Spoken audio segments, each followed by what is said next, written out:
wa'annan baituka na haske daga shehu suna ƙara haskaka mana zuciya. Ko wanda baiti ya isa ka je kai ta maimaita shi. Shehu ce inda kana neman arziki da ɗaukaka a duniya kama ban maza Allah. Ya ce ba inna rijalillahi fil layli shughuluhum ruku'un wa awradun tara kullu akhlasa. Mazaje a fada Allah in dare ba su da aiki sai na bulbuli sai azkarai, kowa ya mai da kansa zuwa ga Allah. Ya ce amma ni sai na ɗau ta hanya daban, ni da dare ya yi sai yaban maza Allah. Ba abin da nake sai yaban shi, to kuma sai na tsarce musu, sai na riga su zuwa wajen shi, saboda ni na ɗau bypass, su sun biyo ta cikin gari, ni ku hanya ta ba gosulo, kawai ina tafiya sai na tadda maza Allah sallallahu alaihi wasallam. To a cikin harafi ko kuma diwanin da muka karanta a wannan shekaran, dama muna zaɓa wani harafi ne guda ɗaya mu karanta shi. To kowane harafi sai ga kai wannan gwanda wannan, kai wannan zami, kai wannan zami, kai abinda aka faɗa a wannan. To gabaki ɗaya sai aka karanta a barku. To sai na ga a barku ita ce zuciyar harafin abinan diwanin gabaki ɗaya, domin ita ce take bayanin sufar maza Allah, ɗabi'ar maza Allah da halin maza Allah duk a barku ta tare. Bari mu ba ku wata kisa ta wace watakila Allah ya ƙara min baiwa da ita, ko kuma wani ku ya ara shi ma a ɗan san masa da daɗewa, domin wannan labarin na tabbatar da ya fi shekara 40, zai shekara 40 da wani abu. Daga 79 zuwa yanzu shekara nawa kenan?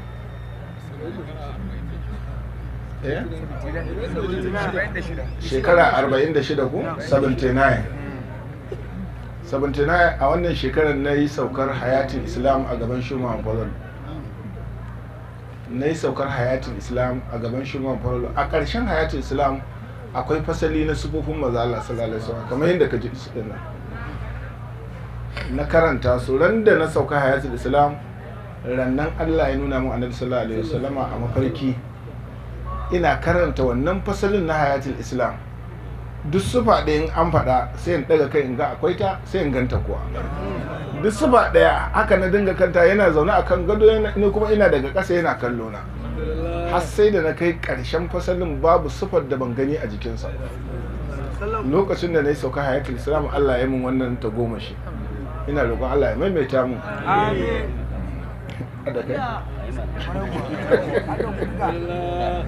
To saboda haka sai na ga ya dace wannan baitin, ko da dai da yawa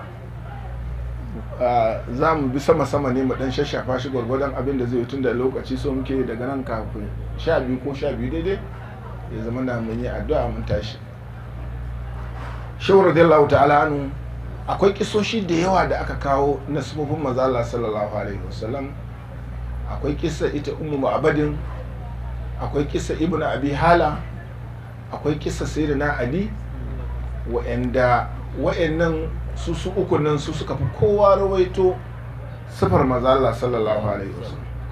Ita ummu ma'abadin tunda manzo Allah ya sauka a gidanta ta zira masa ido tun daga farcen kafarsa har gashin kansa, sai da ta siffata shi. To haka shi ma ibnu abi hala dan na Khadija ne, kamar agola ne a gidan manzo Allah sallallahu alaihi wasallama, saboda ya taso a gaban annabi sallallahu alaihi wasallama, shi ma ya rawaito sufar manzo Allah. To haka nan sayyidina Ali, malamai suka ce yara ne da mata irin su ummu abadin suke iya cika idan su da manzo Allah, amma har abotarsu da sayyidina Abubakar bai iya rawaito sufar manzo Allah. Amr bin al-As yana gaya wa ɗansa Abdullahi ɗan Amr ɗan As, ya ce wallahi saboda tsananin san shi da kwarjininsa da yake mun ba na iya kallon shi. Ka duba da yadda suka rayu da manzo Allah sallallahu alaihi wasallam, har shi ne lokacin da yazo zai musulunta ya ce ya Rasulullahi zan musulunta amma da sharadi. Manzo Allah ya ce wai haka ya Amr? Ya ce kai Allah za ka yi wa sharadi? Ya ce to me sharadin ka? Ya ce duk abin da na yi da na tabar gaza a yafe mu. Ya ce a yau ce baka san da ka ce la ilaha illallah kawai ka dawo sabo? To wannan amrin shi yake cewa, ya ce wallahi saboda tsananin san shi da nake ba na iya cika idona da shi. To kaga wanda ya kai haka ai kaga ba zai iya siffata manzo Allah sallallahu alaihi wasallam. amma yara ƙanana wanda suka tashi a gabansa irin su ibnu abi hala din, irin sai na ali da ita kuma ummu ma'abadin, saboda ita ranar farko da ta gan shi kenan, saboda iya siffantawa ta siffata manzala siffar da duk wanda ya haddace wannan siffar to shi ya gani.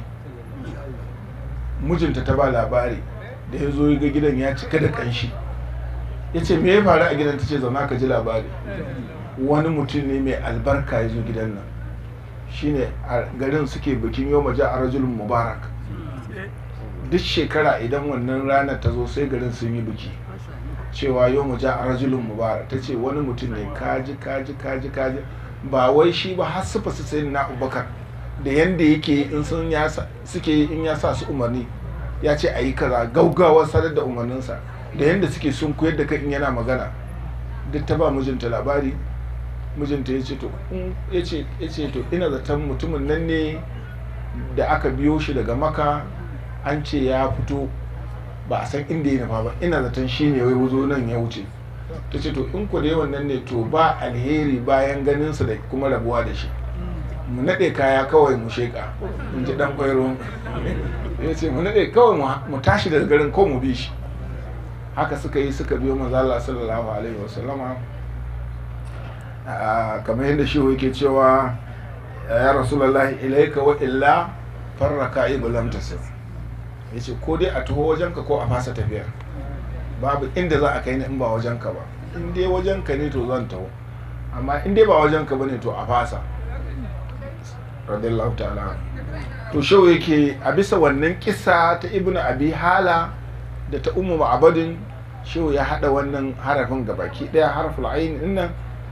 Shau ya fara da irin zarwance na mawaka akan su tafi zuwa kai tsaye abin da suke so su faɗa. Wani haske ya gani yana walwalawa yana kashe masu ido, ya ce wai wannan hasken walƙiya ce ta hadari ko wani ne haske ne daban? A barkun bada na hawal marabi yalmau hamlim ra'an ko iz yalmau barku yalmau. Ya ce ya kasa gane cewa wannan kyalkyalin, wannan walƙiyar da yake gani wani walƙiya ce, wani haske ne da yake tasowa daga wasu kan gidaje na garin Madina. Allah ya mai arziki ya hangi wannan hasken yana kyalkyali. Ya ce ka kaddara wato ya zama nan wannan hasken ba na girgije ba ne, wani bawa ne daga bayan Allah wanda yana in ya walƙa haskensa yana kashe idanun da har idanu sai ya yi hawaye. lamahatu biwanin wai ka hitu sababatin wara ƙaraƙa dan in sa'atar hayyi ta hajjau. Shi yake cewa na yi ƙoƙari in gane abin da nake kallo, tare da raunin idanuna ya kasa kai ba gani in gane abin da nake gani, domin hasken ya fi ƙarfin ido ya cika ido da shi. Amma kuma wani abin mamaki yana motsa abin da ke cikin zuciya na ƙauna da soyayya, ma'ana hasken yana fusgar zukata cikin ƙauna da soyayya. Ga kuma zubar hawaye a lokacin, duk gari duk unguwa an yi bacci, ni kaɗai ne ido na biyu, na kasa bacci saboda abinda wannan haske jefa a cikin zukata. Abinda nake tunani a lokacin tuzakiru ayyama sibawa haikad madat. Yace tunani nake yi lokacin ƙuruciya. Me yasa shehu ya kawo maganar ƙuruciya a nan? Lokacin ƙuruciya, duk wanda ya tuna lokacin ƙuruciya zai ce ina ma dai ya dawo, saboda daɗinsa. Ayyama kuntu rakhiya balin, ko ayyama kuntu rakhiya balin fi zura hadabin alayya muwassinin wa muwassidi, ko mai daliya yake cewa ranar da shekarun da zuciya ta baka mai a ciki, ba komai a ciki, ina rungume a wajen babana, in na yi kuka ya share min hawaye, in na ji bacci ya ɗora na akan cinyarsa ta zama fulona. Alhubi a hadasin zamanin muragiman lu'unufiya abasal walidul mustadi. Ya ce duk wata tashin hankali na zamani in ya zo gaba na ni wasa nake da shi, domin bai dame ni ba. Ka san duk bala'i, duk wani rashi da talauci in ya taho gidanku to kan babanka zai tsaya, ba ruwanka da shi. In an gama an samo abinci ama magana. Amma wannan tashin hankalin ba kai a ciki. Shi yasa ya ce alhubi a hadasin zamani. To shi yake cewa wannan tana tuna min jin daɗin da na yi lokacin ƙuruciya.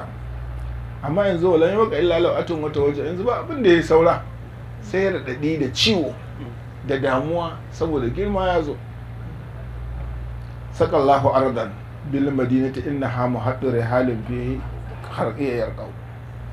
Allah ya shayar da gidajen Madina da gonakan Madina ruwan sama, domin nan ne ake sauke kayayyaki, nan ne duk wani zango yake karewa, nan ne duk wata tafiya take tikewa, a nan ne wato duk wani tsaga ko yaga da ke cikin zuciya ake ɗinke ta.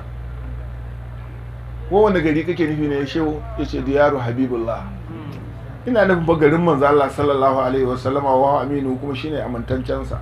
Diyaru bihatul fal marafiq ajma'u. Gidaje ne ko gari ne da in ka je duk abin da zai saka ji daɗi zaka same shi a garin, an tara shi a nan. Duk abin da zai kwantar ma da hankali da ka je Madina, to shikenan wato ba za ka ƙara tuna garin koma saboda jin daɗin da za ka samu a Madina. Ya ce diyarar liman hamal fu'adu bi hubbi, a nan ne za ka gidan da wanda zuciyata ta kasa nutsuwa saboda ƙaunarsa, zuciyata ta kasa sakat saboda ƙaunarsa. Wata zukarun kalmi ko mar'an wa martab, da kuma abincin zuciya, da nan ne wajen kiwon zuciya, nan ne take kiwo kuma nan ne take cin abinci. Diyarul la'alal khalqi khulqan wa khilqatan, gida ne ko gidaje ne na mafificin halittar Allah a ɗabi'a, mafificin halittar Allah a halitta. Diyarul liman fil khalqi yudi wa yamna, gidajen da ko kuma garin da wanda Allah tabaraka wa ta'ala ya bashi shi yake bayarwa daga dukkan baye-baye na Ubangiji tabaraka wa ta'ala. Kuma in ka gaba a baka ba mato daga nan ne, in an baka ma dai daga nan ne. Yudul al'aya biyumnahu wa yusrahu sallallahu alaihi wasallam. Wa akrimuhum nafsan, wannan gari bayan wato gida ne liman wato alal khalqi mafificin halitta, to shine wa akrimuhum nafsan. Babu wanda ya kai manzala darajar wato zatiyya ta kansa. Manzala ya fi kowa girman daraja a zatinsa. Wasu hiran ya fi kowa girman darajar surukutaka, wa nisbatan da kuma dangane. Danganan manzala sun fi danganan kowa, mahaifan manzala sun fi mahaifan kowa. Nasabar manzala ita ta fi tsarki akan nasabar kowa. Habbaza iki da sudadin wa fakharin an tafi yatimatul asma'u, wa ilman hakanan ilimi, wa adaban hakanan ladabi, wa atqa wa aksha. Mazala ya fi kowa jin tsoron Allah. Haka yace ana atqakum lillah, na fi ku jin tsoron Allah, na fi ku sanin Allah, kuma na fi ku jin tsoronsa. To shi zai shiga maganar sifar mazala sallallahu alaihi wasallama, ya ce bakar kana khairul khalqi fakaman mufakkaman wa zu haibatin wal mashu fihi taqallu. Halittar mazala fakaman mufakkaman ne, mazala mai cikakken kamalar jiki ne, mai jikakken jiki ne. Ma'ana annabi sallallahu alaihi wasallama ba irin karau din mutanen nan bane, ba irin siraran nan bane, ba irin yan fayau din nan bane. A'a, mutum ne cikakke, mai cikakken halitta, komai nasa cikakke ne, gwaggwaban mutum sallallahu alaihi wasallam. Wazu haibatin, ga kwarjini kuma sai na alici babu wanda ya isa ya kalle shi gabansa bai faɗi ba. Duk wanda ya kalli manzo Allah bai shirya ganinsa bai ce sai gabansa ya faɗi, saboda kwarjini na manzo Allah sallallahu alaihi wasallam. In an zo da mutum gaban manzo Allah rawar jiki ake, sai mutum nana Amina, nana Halimatu Sa'adiya, ran da ta zo za ta karɓe shi ta shayar da shi, ta ce kamar yana bacci aka miƙo min shi a koren mayafi, ana ɗora shi a hannuna, sai ya buɗe idansa muka haɗa ido. Ta ce wallahi da ya kalle ni sai da gabana ya faɗi, yana jaririnsa. Ta ce kamar ya san na tsorata, kuma sai ya murmushi. Yace to wannan murmushin kuma sai kwantar da hankali, amma buɗe idan da ya kalle ni ya ce wallahi sai da gabana ya faɗi, yana jariri ma kenan. wal mashu fi taqallu tafiyar manzala tafiya ce ta karfan mutum ba laƙwaƙwas ba sanda ba lugui ba tafiya ce ta karfan mutum daga gani ka san arina daga gani ka san arina rahmatun kulluhu wa hazmun wa azmun wa waqarun wa ismatun wa hayaw la tahullu al-ba'sahu minhu ura sabr wa la tastaqibu sarra sallallahu alaihi wasallam wa azharul launi ad ajal aini manzo Allah azharul launi duk duniya ba wanda ake sifata da wannan sifa sai manzo Allah ba za ka ji an ce mai ahmarul launi ba ko abiyarin launi ko a gaya mai wannan amma azharul launi sai manzo Allah malamai a cikin sifata wasu da azharul launi suka ce da manzo Allah sallallahu alaihi wasallama zai sa sarƙar gwal za ta saje da jikinsa za ta saje da jikinsa saboda jikinsa yadda ka san gwal haka jikin manzo Allah sallallahu alaihi wasallam shine azharul launi a da ajal aini gashi da idanu mabayyana kyawawa in an ce mutum laraba an sun ce mutum al'aj shine wanda idansa baki kirin farin safari fat to haka manzo Allah sallallahu alaihi wasallam yake idansa wato balaraba ba su taba ganin mai kyan ido irin na manzo Allah kamar yadda Asani yake faɗin sa cewa wa ajmalu min kalam tarqadda aini wa ahsanu min kalam talidun nisa kulikta mubarri'an min kulli aibin ka annaka kulikta kama ta sha'u yace tunda ido na take Hassan ne a gaban manzo Allah bai yake wannan yaba yace tunda ido na yake bai taba ganin mutum mai kyau irin ka ba mu taba ganin mai kyau irin ka ba komai naka mai kyau ne kamar kai ka faɗi yadda za a yi ka sallallahu alaihi wasallam tazdari bi aini maha indal khamilati tarta'u malamai wani sa'in sukan ba da misalin wani abubuwan da shi zaka iya ganewa ka san Allah ko zai faɗi aljanna sai ce akwai tufa akwai dabino akwai nono saboda su muka sani abin ya wuce nan fiha ma la ainur ra'at wala uzunun sami'a wala qada qalbu bashar amma duk in an faɗo wancan abin ba za a burge mu amma da an ce akwai soyayyen nama akwai zuma ya ce a za mu je to sannan ne aka yi da kai amma an faɗo su abubuwan ba wannan ba to ba za ka to shi yasa wani sa'in dabbobi masu wanda suka samu kyan sufar wani abu sai a kwatanta da su amma dan ba abin irin haka ba ne idan mahaɓar ɓauna saboda bayyanannun ido da take da su da kuma duk inda ta wurga idan ta ba abin da ba ta gani kuma ga kwarjin duk dabbar daji idan ɓauna ta kalle ta sai ta tsorata saboda kwarjinin wato idanuwanta to shi sa malamai suke sifatawa amma maganar manzala sallallahu alaihi wasallam shi ya ce wa laysa bi shibhil mustafa ghayru ainihi babu kamar manzala sai dai shi kawai shi kamar shi amma ba kamar wani ba wa laysa bi shibhil mustafa ghayru ainihi wa inni ara ainahu tushbihu ainahu ni na ga idanuwan manzala irin idan shi amma ba irin idan wani ba ni idanuwan manzala yanda na gansu irin idan shi na gansu wa'an jalo ainin shi ne wanda yake yana da mabayyanan idanu a hadabar shafiri wasu jami'ar rasulullahi wal khuluq a hasan ma'ana a hadabar ashifari a wata arwaya hadisin kenan mai yawan gashin magyaftan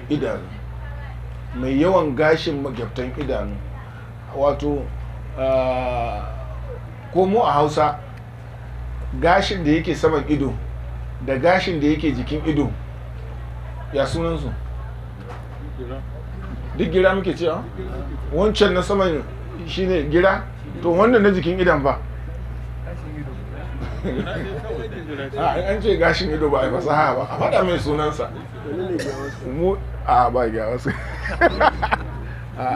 a jikin dabba tsuntsu ake samun wannan amma ba a cikin gyawaska ai na dabba ce to a hadabal ashfari mai yawan magyabtan idanu sallallahu alaihi wasallam su ne waɗannan da ke cikin kan idansa yana da gashin su wanda yanzu kaga ai saboda neman abin nan haso su ake a dora ko wai dan ai kyau ana son ai bature ba a iya ba wai wane ne aka ce ya gaza ya ce ana son ai bature ba a iya to shi manzala nasa na halitta ne a dabal ashbari mai yawan gashin gira ko mai yawan gashin mutum wasu aljabi ne goshin ya manzala yalwatacce jabinu rasulullahi wato shine goshin manzala wal khulqu awsa'u yace amma wato ɗabi'arsa yadda ka an ce mai yalwan goshi ai ɗabi'arsa kuma ta fi haka yalwa kamar yadda nan gaba za mu ji an ce mai yalwar tafi aka ce hissan wa ma'ana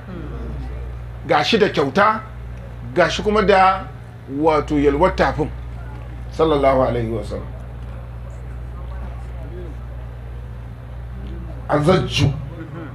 azajju wa aqana wajhu daha mudawwarun waliyatu kassun wa sadrun muwassa azajju to kaga su inda yake da yake abin dama su kansu fa laraba da ummu abadan tana wannan wanda abin sai da aka fassara musu saboda irin larabci ne na can daji na ƙauye azajju wato giran manzo Allah sallallahu alaihi wasallam waccan ta saman kenan to tankware take ka san wasu giransu a tsaye take kamar wasali to shi tashi sai ta tankwara haka shine azajju mai tankwararren gira sallallahu alaihi wasallam waje huda hamudawwarun ta ce fuskarsa kamar ba dogo fuska ba ce haka ba kuma cycle ba ce a'a ta fi kusa da daurani haka fuskar manzo Allah sallallahu alaihi wasallam walu yatu kassan ta ce yana da gashin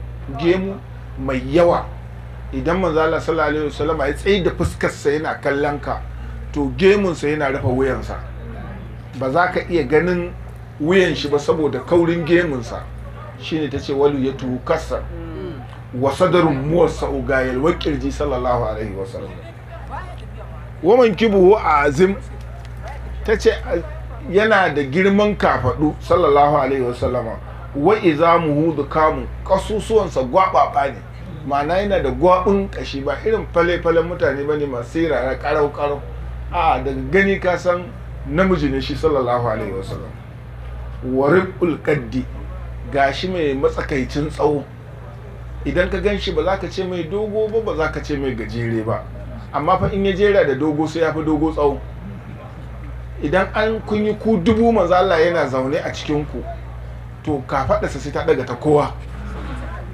kuma wani bai taba tsayawa gaban manzo Allah ba aka ce matsa ka kare mun shi kowaye kai ka tsaya gaban manzo Allah shi za a gani ba za a ganka ba saboda sama yake da kowa amma kuma in shi kaɗai ne da za a ce ba dogo ne za ka ce ba dogo ba ne shi sa umu babadin ta ce rabul qaddi ma'ana tsawonsa madaidaici ne ba dogo ba ne kuma ba gajere ba ne ɗahal muraffa'u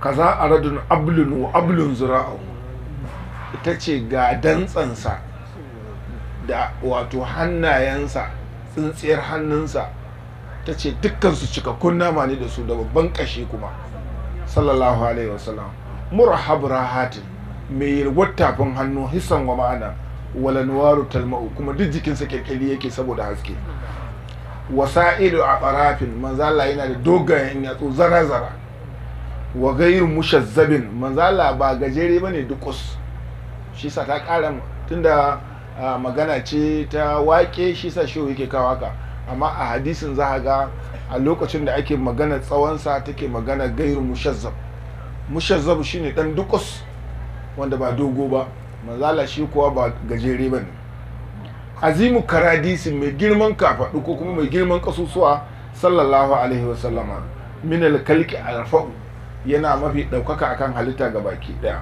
wa ashnabu sagarin in tabassama yanjali manzala sallallahu alaihi wasallama yana da wato wushiriya kuma haƙoransa kamar ruwa ne yake gangarowa ta ciki kyalkyalin yawun mazala sai da na Ali ya ce idan mazala yana magana da daddare hasken haƙorinsa yana haska bango idan mazala da daddare kuna magana da shi yana buɗe bakinsa ya ce hasken haƙorinsa sai ka gani akan bango saboda kyalli da haske shine ya ce wannan ashinabus sagar mana wanda haƙoransa ba haɗe suke ba akwai wushiriya a tsakanin haƙoransa ba a datsa suke ga baki ɗaya ba, sannan kuma suna kyalkyali saboda ruwan yawunsa da yake gudana a kansu. Duk lokacin da manzo Allah ya yi murmushi sukan bayyana. Ka habbi gamamin, kai ka ce ƙwayar girgije ce mai ruwa ta sauka a kai, aulakal bar yalmau, ko kuma walƙiya ce take walƙawa.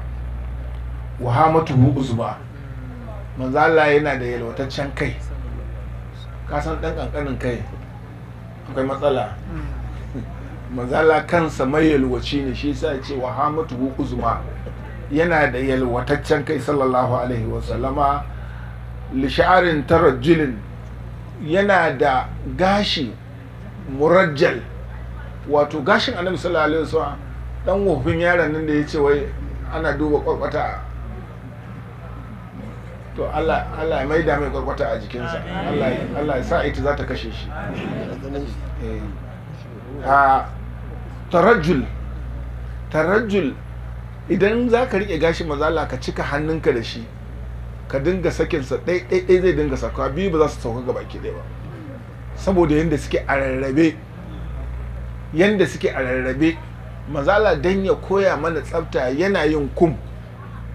Shi sa nana Aisha take cewa ujubuhu tayamunu fi kulli shay'in, fi tanaulihi sai ce wa fi tarajjulihi, har ko taje kansa zai yana sai ya fara da dama sannan ya taje hagu.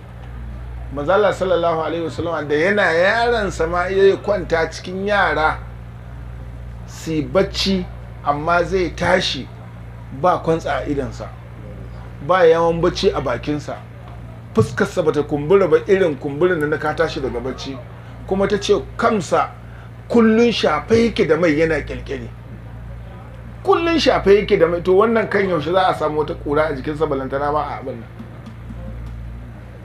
Manzala sallallahu alaihi wasallam ya ce na ga annabi Isa, ya ce kyakkyawan mutum, ya ce in ka gan shi kai ka ce daga ɗakin wanka ya fito. A kullum haka annabi Isa yake, kai ka ce yanzu ya gama wanka, jikinsa yana sheƙi yana ƙirƙiri, ballantana annabi.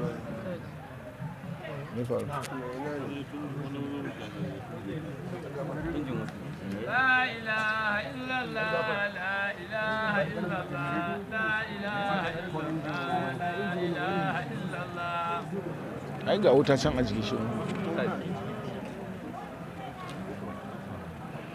A ci gaba da cin abinci. La ilaha illallah, la ilaha illallah, la ilaha illallah, la ilaha illallah.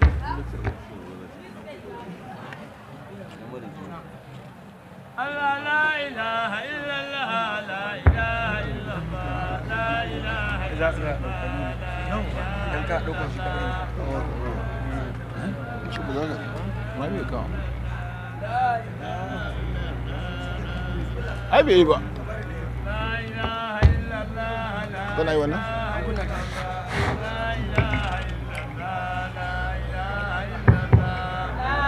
سيدنا محمد رسول الله عليه السلام الله. اللهم صل على سيدنا محمد الفاتح لما أغلق والخاتم لما سبق ناصر الحق بالحق والهادي إلى صراطك المستقيم وعلى آله حق قدره ومقداره العظيم.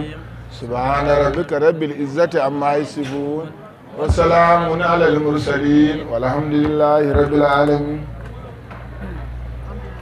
To haka gashin kan annabi sallallahu alaihi wasallama yake, ba maganar kazanta a jiki, ba maganar ballantana wani kwaro. Mazala ba a yi izinin wani kwaro ma ya cije shi ba, ballantana kuda ma, saboda ɗabi'a kuda ya sauka akan kazanta. Kuda baya sauka a jikin mazala, kuda baya sauka a jikin mazala sallallahu alaihi wasallam.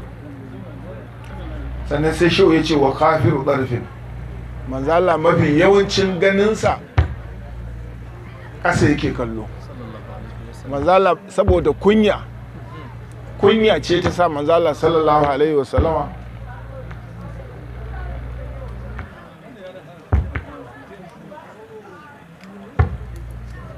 kunya ce ta sa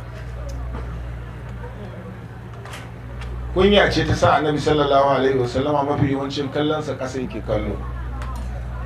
Ya karanta kaga manzala ya daga ido yana kallon mutane ɗaiɗai, manzala sai dai isar da kansa ƙasa.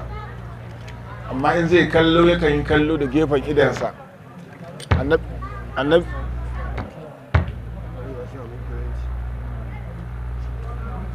Annabi sallallahu alaihi wasallam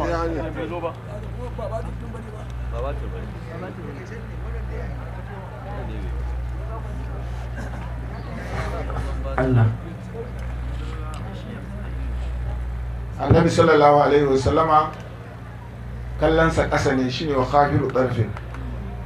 Kunya ce ta sa manzala yake yawan kallon ƙasa, saboda duniya ba a taɓa ganin mai kunyar manzala sallallahu alaihi wasallama ba.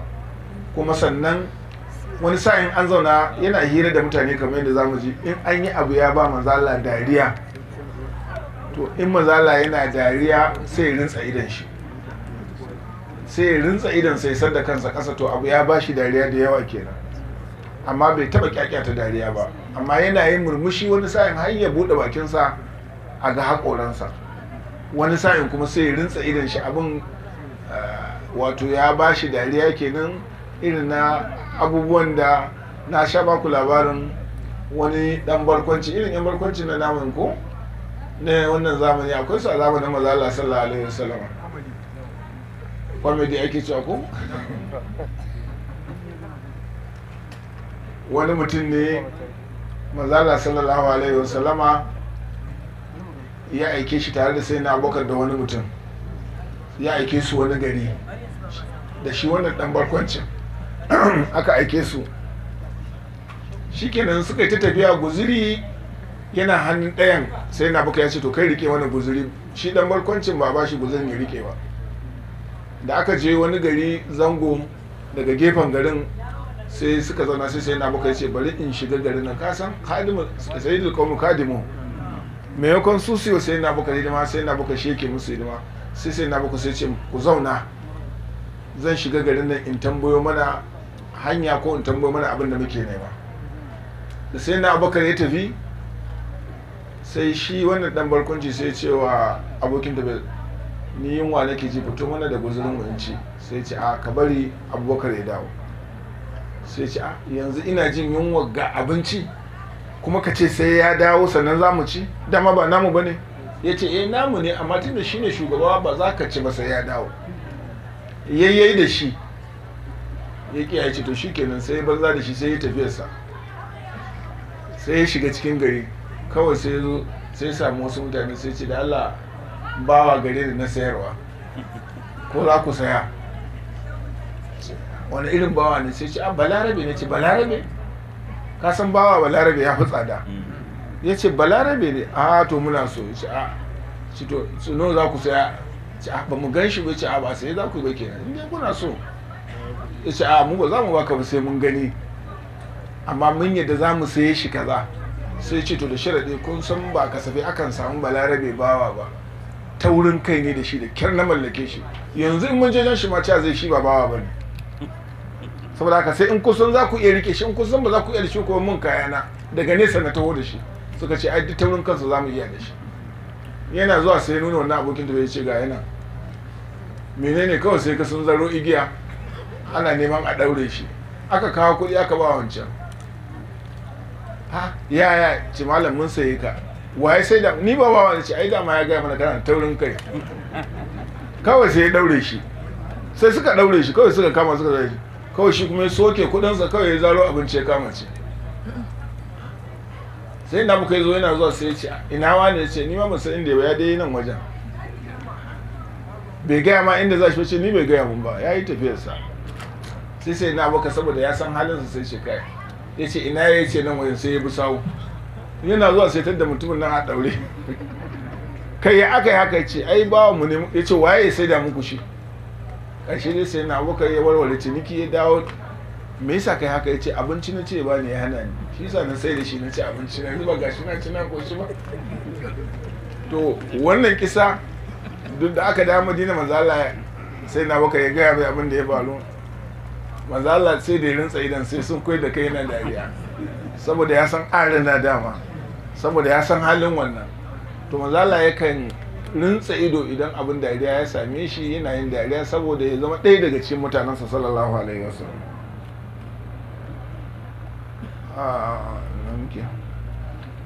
masail a washirin wa hazanuhu mawsulatun bi tafakkurin mazala yana cikin damuwa. A wanda suka san shi suna sifar ce mutawasilul ahzan, kullum mazala cikin damuwa yake, kullum za ka gani cikin tunani, kullum mazala yana cikin amma me ke damun mazala ba kan shi ba, ba 'ya'yansa ba, mu ne abin da ya dame shi. Ya za mu yi mu tsira, ya za mu tsere wa azabar Allah, ya zai da mu ya kai mu cikin ni'imar Allah tare da turjiyanmu da ƙiyauɗinmu. Wannan abu shi ya damu maza Allah sallallahu alaihi wasallam. Shi sa da an tambayi maza Allah me ke damun ka sai ce ummati ummati, har sai da Allah tabaraka wa ta'ala ya ce in dai al'ummar ka ce to Allah ba zai baka kunya akan ta ba. Ka kyale su je su ta shirman, ni kuma zan gafarta musu, ba za ka ji kunya a kansu ba.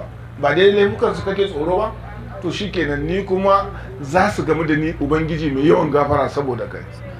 Wa bashirin lazina amanu anna lahum qadama sirkin inda rabbi. Allah ce gaya musu suna da wanda ya isa a wajena, tunda ka isa shikenan. Wa uzanu mawsulatun bi tafakkur wa in qala al-fasla. In manzo Allah yana magana daki daki yake magana. Nana Aisha tace ba yanda kuke magana haka yake magana ba. Shi maganarsa da zaka lissafa kirgawa zaka yi. Kirgawa zaka yi da zaka lissafa kirgawa zaka yi. Kuma har yana maimaitawa so biyu ko so uku. In manzo Allah yana magana yana maimaitawa so biyu ko so uku, kuma daki daki, kuma yana yin taimako da hannunsa, yana daga hannunsa ba dan yatsa ɗaya yake yi ba, tafinsa yake daga ga baki ɗaya haka, yana ishara da shi a lokacin da yake yin magana. Lokacin da ya hajjin wada'i, bayan ya gama hudubarsa ta wada'i, sai wani zo ya same shi ya ce ya Rasulullah ina son ka maimaita min hudubar nan in rubuta. Sai manzo Allah ya ce je ka wajen wani ka kwafa, na ga sanda nake magana yana rubutawa.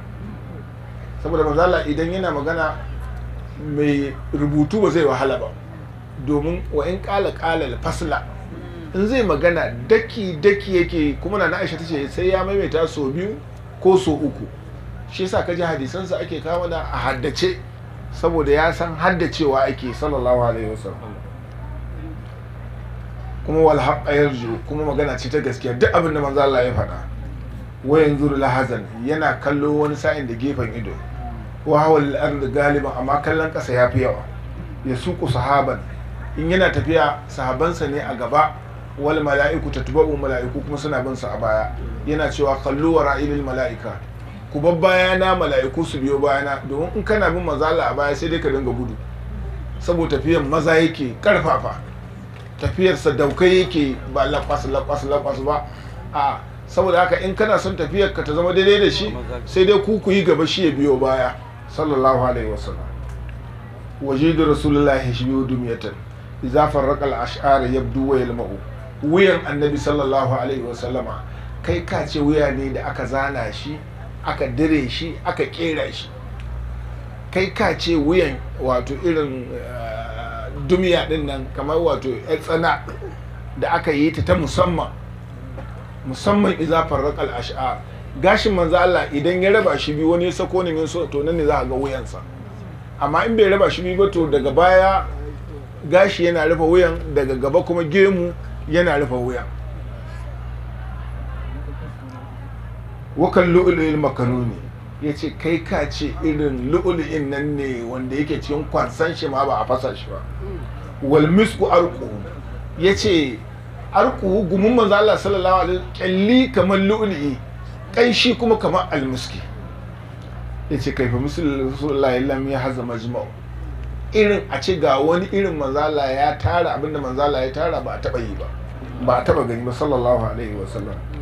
Wa ahlamu khalqillahi, ga kuma hakuri a duk halittar Allah ba mai hakurin manzo Allah sallallahu alaihi wasallam. A adalu khalqihi, a duk halittar Allah ba mai adalcin manzo Allah. Minan nasu aska, babu wanda ya kai manzo Allah baiwa da yawan kyauta. Bal minan nasu ashja'u, babu wanda ya kai karfi da sadaukantaka ta manzo Allah sallallahu alaihi wasallam. Abdullahi dan Abbas ko sai na Ali yana cewa izashtaddal ba'su kunna nattaqi bi rasulullah. In tsanani yayi tsanani, yaki yayi yaki, yace bayan manzo Allah muke komawa mu fake, saboda shine ashja'un nasi, mafi sadaukantakan mutane. waya khadimu lil ahalina, kuma a gida yana taimakawa matansa wajen aikin gida. Ya khadimu nafsahu, kuma yadda na Aisha ta faɗa, idan ya tadda yana da buƙatar shimfiɗa baya zuwa ce ina shimfiɗa ta, sai ya shimfiɗa da kansa. Idan yana buƙatar ruwa zai je har randa ya buɗa ya ɗebo, baya ce a kawo min ruwa. Komai mazala yana yi, in ma ya tadda kina wani abu sai ya taimaka miki. Shine waya khadimu lil ahalina yaksibuna alahu, mazala yana gyara takalminsa da kansa, yana gyara hancin takalminsa. Aka ce ya rasulullahi, wai me girman kai? Ka san girman kai ba hukumbura shi bane, wani abu ne a zuciya. Mazala ya ce duk wanda zai sunkuya ya gyara hancin takalminsa, mazala ya ce wannan bai da girman kai. Duk wanda zai sunkuya ya gyara hancin takalminsa, ya ce wannan bai da girman kai. Ka san mai girman kai sai dai takalmin ya watse, wai shi kamar shi ya sunkuya, ai ba zai sunkuya ba. Shi sa wani dan magira alkyabbasa ta jawo kibiya tana tsikar shi a duniya, wai kamar shi ya ce wai me ke damuna ne, sai bar haka. Da ya daga kafarsa sai kibiya ta jawo zai ta caki kafa. Wani talaka ne ya shanya kibiyoyinsa ya tsoma su a cikin guba don su bushe akan dutse, nan da za a yaƙi ya fita da su, yanzu wanda ya harba zai harbe shi tare da guba. Sai wani dan magira ya biyo ta wajen, ya sako zani yana jan ƙasa, sai ya yaye kibiyoyin nan gaba ki ɗaya, zanin sai ya yayo kibiyan nan. Talaka bai isa ya ce kibiya ta ba, yana kallo aka tafi da kibiyar. Shi kuma wannan sarkin girman kai da ya fara tafiya sai zani ya fusgo kibiyar nan sai ta caki dunduniyar shi, sai ji ɗau har tsakiyar kansa. Amma wai kamar shi ya ce wai me a bayana ne, a in an je gida a duba. To haka guban nan ta dinga shigarsa, ta dinga shigarsa, ta dinga shigarsa. Wa qadaw shawkatun ala mujatil asim, shi kai walidi kai, shi walidi shine da gubar ta yana zuwa gida ya mutu. Dama Jibrilu ne ya nuna shi, ce daga yau zai ƙara cutar ka ba, mun gama da shi. Amma yadda ɗazu muka karanta wani baiti na shi ko yake cewa ila gairi na tanhul masaibu, yace in musiba ta taho wajen wani mu za ta makiyin mu, ba wajen mu ba.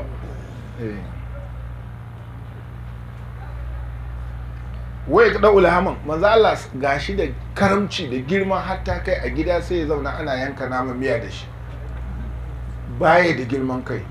An yi tafiya tare da shi da sahabbansa, aka je aka yi farauta ta dabba za a ci, sai wani ya ce to ni ne zan yanka, wani ya ce ni zan feɗe, wani ya ce to ni kuma zan dafa.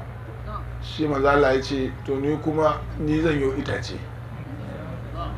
Aka ce a ai kai banda kai, sai ce sai dai in banda kowa,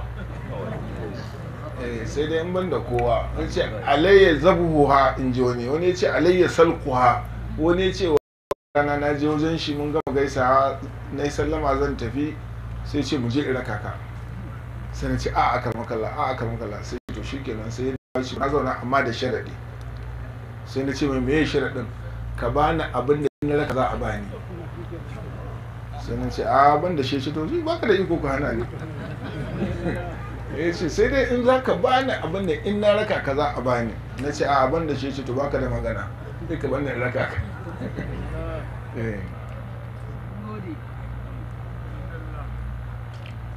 Wahawar saubi yarqaw, yace har riga sama yana dinkewa sallallahu alaihi wasallam. Ashaddu haya'an, ya fi kowa kunya. Wahawa ya tiliman da duk wanda ya nemi kiran shi manzo Allah zai je, baya bambantawa ko yaro ko babba ko tsoho ko ba kauye ko dan binni, in dai kada ce kana son gana da manzo Allah sai manzo Allah ya zo. Waye gardabul lil maula, in kaga yayi fushi to Allah ka taba, amma ba shi ba. Ilal harki yarja'u, ko shi manzo Allah lamarin sai yana komawa ne zuwa ga Allah tabaraka wa ta'ala. Kamar yadda na faɗa muna yin cap ne saboda yanayin lokaci, kuma dama dai ba za mu iya istiqsa'in da abin da shi ya faɗa. Walam yatawarra an halalin walau hala, manzo Allah halal yake ci, baya cin haram. In dai abu halal ne manzo Allah zai ci. Dan ka ce nama ne manzo Allah zai ci, ka ce romo ne manzo Allah zai ci, a ba ci a ai mu ba ma shan romo. A manzo Allah walam yatawarra, in dai abu mai daɗi ne manzo Allah zai ci. Lokacin da ya sai na Abubakar da shi da sai na Umar suka raka shi wata unguwa, sai ya biyo ta gidan wani sahabinsa, sai manzo Allah ya ce ku yi mana sallama da shi mu gaisa. Da aka yi sallama sai matar ta ce ai baya nan ya dan fita amma ba zai dade ba, to akwai gidan gona kusa da shi na mutumin ne. Sai manzo Allah ya ce to mu shiga gidan gonan nan nashi mu dan huta kafin ya zo. Manzo Allah yana cikin gidan gona ne mai dabino da ruwa da sanyi a wajen, suka samu wata inuwa suka zauna. Mutumin nan yana dawowa sai da ce ina maka albishir da arzikin duniya da lahira. Ya ce me ya faru? Ta ce yau manzo Allah ya sauka a gidanka. Yana ina? Ta ce yana cikin gona. Irin tumo a guje ga manzo Allah a zaune da sahabbansa, ya durƙusa ya gaisuwa ya koma ya fito ya koma. Manzo Allah ya ce kaga, ya dinga farɗo da binai iri-iri, da bino iri-iri ne a gonarsa. Sai manzo Allah ya ce ai wannan ma ya isa kawai, ba sai ya ce ai duk nau'in dabinan da ke gonar nan yau manzo Allah sai ka ci shi. Duk nau'in dabinan da ke gonar nan sai ya ɗauko wancan ya ɗauko wannan ya ɗauko, duk ya jibge gaban manzo Allah sallallahu alaihi wasallam. Ya kawo ruwa mai sanyi ya aje. Manzo Allah sai ya ga ya naɗe hannun riga ya shiga ya fito ya naɗe ƙauri. Ya ce kai kafa ka yanka dabba. Ya ce ai an gama har an yanka, ai an yanka. Kafin ka ce mai wannan sai ga gasashen rago ya zo ya ajiye a gaban manzo Allah. Aka ci dabino, aka sha ruwan sanyi, aka ci nama ga inuwa. Manzo Allah ya ce kai, ya ce kun san sun malitus alin da yawma izin anin na'im. Ya ce to kun ganta wannan ni'ima sai an tambayi mutum. Ka sha ni'ima, ka sha inuwa, ka ci nama su gasashe, ka ci dabino, ka sha ruwan sanyi. Ya ce ku hankali. Shi ne manzo Allah yake ce masa ya nake gani kai kaɗai kake ta zirga-zirga, baka da hadimi ne? Ya ce ai ni kaɗai ne a gidana ya Rasulullah, ba ni da hadimi. Ya ce ai ya kamata ka samu bawa da zai dinga ma hidima. Ya ce to ai bani da shi. Ya ce duk ran da ka ji an kamun bayi ka zo ka gaya mun zan baka. Nan ko ya zo ce ya Rasulullah ina ma tuni maganar da ka faɗa. Sai ce yawa ga su can an kawo, je ka zaɓi ɗaya. Sai ce to zaɓa mun ya Rasulullah. Sai ce ɗauki wancan, na ga yana kula da sallah. Tun da aka kawo shi musulunta manzo Allah yana lura da su, domin dama yana bibiyar sahabbansa. Ashe manzo Allah yana, ya ce ɗaukar shi yana kula da sallah. Ya ce to na ɗauke shi, to ka kyautata masa. Sai ya tafi da shi gida. Ya ce ga bawan da manzo Allah ya min alƙawari zai bani. Ya ce amma kin san abin da ya ce me? Ya ce in kyautata masa. Ya ce manzo Allah ya ce ka kyautata wa bawa? Ya ce to ka san abin da za ka yi, ka cika wannan umarnin? Yan tashi ka ce ya zauna a gidan nan a matsayin ɗan uwanka ba bawanka ba, mai taimaka ma aiki kawai, ɗan uwa ne. Sai yan tashi kuma ya je gaya manzo Allah. Ya ce ya Rasulullahi na ba mata ta labarin abin da ka faɗa, ka ji shawarar ta ba? Manzo Allah ya ce ya ce to ka rike ta, mutum ne kirki ce ita. To kun ji Annabi sallallahu alaihi wasallam. Walan tu bibi galibin lokaci ya shi zai yi wahala ka ga manzo Allah ya koshi, zai yi wahala. Nana Aisha nake cewa shi bai taba cika cikin sa ya koshi ba. Ta ce ba mu taba kwana 30 a gidan nan ana ci ana koshi ba, gidan manzo Allah sallallahu alaihi wasallam. Wayar kabo a hayanan jawadan, manzo Allah abun hawansa wani sa'in za ka gan shi akan doki, wa maratan wani sa'in himaran yana hawa jaki, wahinan wani lokacin ma rajilan za ka gan shi a kafa yana tafiya sallallahu alaihi wasallam. Kuma karka ce kullun duwu ake bin sa, wata ran shi ɗaya ne ma yana tafiya shi ɗaya, kuma ya zo ya tada musulmi a ce ya Rasulullah barka da asuwa, barka da to a da lafiya, ya wuce su wuce. An yi wannan rayuwar, ya taho ya wuce su wuce, da ana yin wannan. Shi wani sa'in kuma ka gan shi tare da jama'a da yawa. Wani sa'in zai je duba mara lafiya, zai ce zan je wajen wani, ku tashi mu je, to shine za a tafi tare haka. Amma wani sa'in lokacin da ya je gidan Sa'adu bin Ubada, da ya je gidan duba shi mara lafiya, ai da ya ce ya je gidan ya ce salamu alaikum. Sa'ad ya ce kai mu ne manzo Allah nake ji. Ce shi ne. Ce to kar ku ansa, ku shiru, ku ansa a ƙasa ce wa alaikum assalam. Manzo Allah ya ji shiru ba an ga, ce salamu alaikum. Sai ce ku ansa ƙasa kar ku yanda zai ji. Da manzo Allah ya yi so uku ya ji ba amsa ba, sai manzo Allah ya ji, sai ce wa ɗansa Kaisu maza bai shiga, can ya juya. Ce ya Rasulullah ce akwai mutane? Ya ce ai muna nan. Ce baba ya ce ka dawo. Ya ce ai na yi sallama. Ya ce ai to ai ce kake mana assalamu alaikum. Na ce in muka ansa ta farko ba za ka yi ta biyu ba, wannan addu'ar taka ba za mu bari a yi sau ɗaya ba. Shi yasa muke ta ansa ƙasa kai ta mana addu'a. Da manzo Allah da kansa yana cewa assalamu alaikum wa rahmatullah, ai kaga ba a ansa da wuri ba. to shine bayan tafiyarsu sai ce na ga manzala a ƙasa ya zo, kai su ɗauki wannan jakin ka bashi ya koma a kansa, in so sai ka dawo da jakin. Shi ne kai su ya fito da jaki ya kama manzala, ce babana ya ce ka hau jakin nan mu tafi, shikenan in mun je gida sai ni in dawo da jakin. Sai manzala sai ce to hau mu tafi tare, sai ce a ai ce ka hau ni kuma in tafi a ƙasa.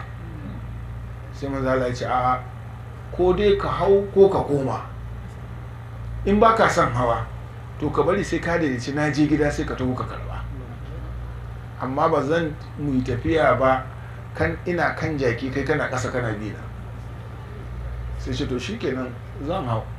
Sai ce amma in za ka hau ɗin gaba za ka hau, domin sahibu dabbati aula bi muqaddamiha.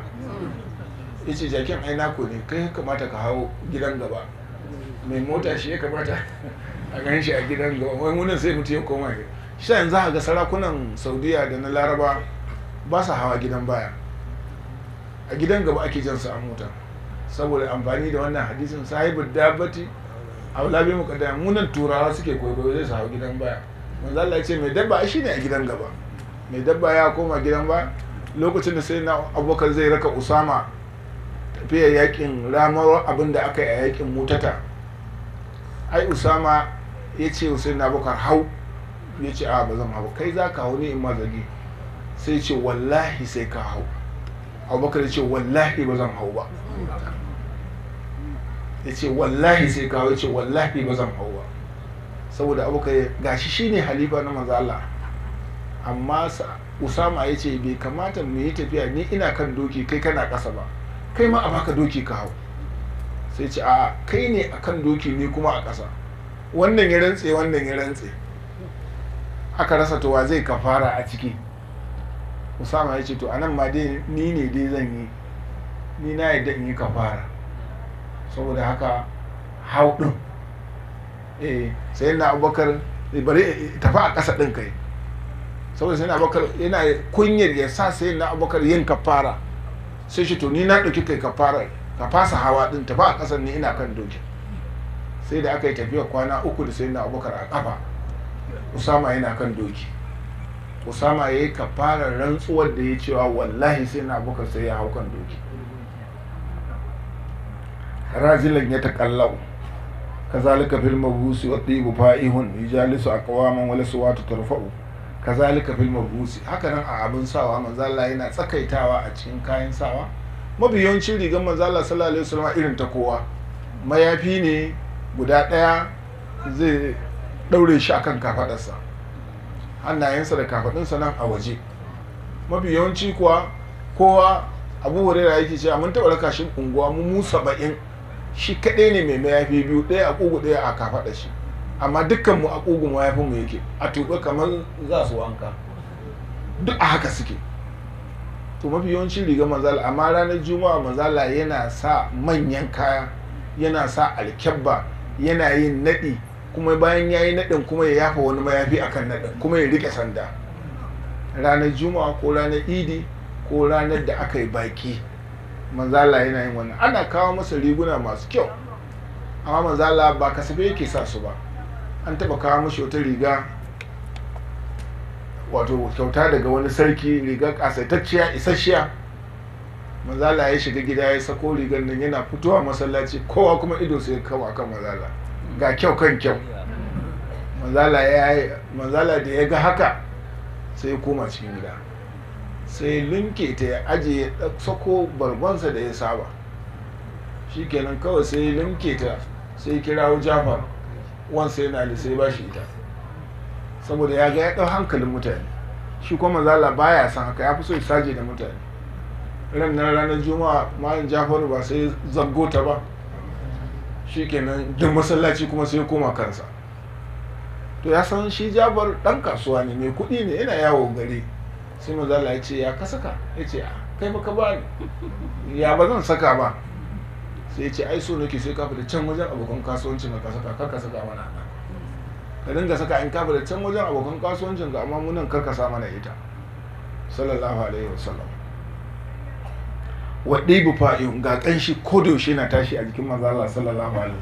ijalisu a kawaman yana zama tare da mutane iri-iri wal suwatu tarfa kowa yana hira shi manzo Allah baya damuwa wayan zahu ahyanan yana khakaci yana raha ba dinkis ake zama ba sai dai a yi ta wa'azi a ana raha ana dariya ana komai tare da manzo Allah sallallahu alaihi wasallam yuwallifu marratan yana taro hankalinsu ba so ɗaya ba so biyu ba wa ma habba mulkan qattu fashana akfa manzo Allah bai taba sha'awar mulki ba ko sha'awar ya zama sarki kullun so yake saje da mutanansa kullun so yake zama ɗaya daga cikin mutanansa daidai da mumbarin nan sai da aka iya kokari akan cewa kamata a yi masa mumbari sannan manzo Allah ya yarda sannan suka yi masa dakalin da zai dinga zama cewa ba sa so ya zo dinga sajewa da su ana yanzu musulunci ya zama har ambasadoji ake turowa daga kasashe su zo wajen manzo Allah suka ce a zo a tada kai cikin mu haka ya Rasulullah wanda ka dan yi wani waje da za a dinga gane kai ne shugaban to sannan aka yi mai dakali da yake zama a kofar gida wa ma haqqar miskina manzo Allah bai taba tozarta wani ba ko ya wulakanta wani dan miskini shi ya ru'u jami'ihum yana kiran su gabaki daya wa billahi maulal khalqi zal khalqi ajma yana kiran su zuwa ga Allah tabaraka wa ta'ala wannan dabi'u da kake gani da wannan halitta Allah tabaraka wa ta'ala shine tara masa su wa akramahul maula ubangiji ya girmama shi a jallu karamatu mafi girman girmamawa wa khassasahu kuma ya keɓance shi da daroji masu yawa wanda ya zama na masu amfani ne ga halitta ga baki daya alaihi salatullahi ma zarra shariqun yace salatin Allah ya dawwama ga annabi sallallahu alaihi wasallama muddin kyallen hasken rana zai bullo a koda yaushe wagana hamamatun muddin kurciya za ta yi kuka alal gusni akan reshen bishiya tasja'u tana waƙe ko kuma tana wato sarƙa kukanta umaru da zai mudare an sahatin laziza kharifum amdahan waye shidu waye zo ya ce soyayyan nan da begin da nake mazala duk wani rai mudare wata musiba ta zamani to wannan begin na zai ture ta ba zan ganta ba duk wata damuwa a zamani na ba zan ganta ba wato shi wanda yake yi zakarifa amdahan yake kawa ta begen nan ga mazala sallallahu alaihi wasallam yana rerawa waye zo yana saja in waƙe wa alin wannan salati tabbata a sa'alayen manzo Allah wa sahabin da sahabban manzo Allah mada qauli shayyiqin muddin zancen mai bege yace a bar kumbada na hawal marabi ilmu Allahumma salli ala sayyidina Muhammadin al-fatih wa ala khatim المستقيم وعلى آله حق قدره ومقداره العظيم سبحان ربك رب العزة عما يصفون وسلام على المرسلين والحمد لله رب العالمين والحمد لله muna gode Allah ya maimaita mana Halifa zai cika wannan mazauni da addu'a da fatan kuma kowa Allah ya mai da shi gida lafiya Allah ya saka da alkhairi Allah ya maimaita mana Fatiha Salat Fatiha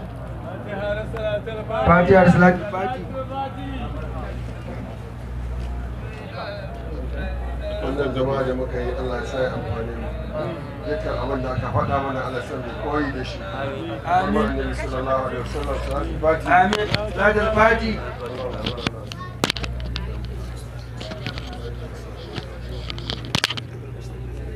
wadanda suka yi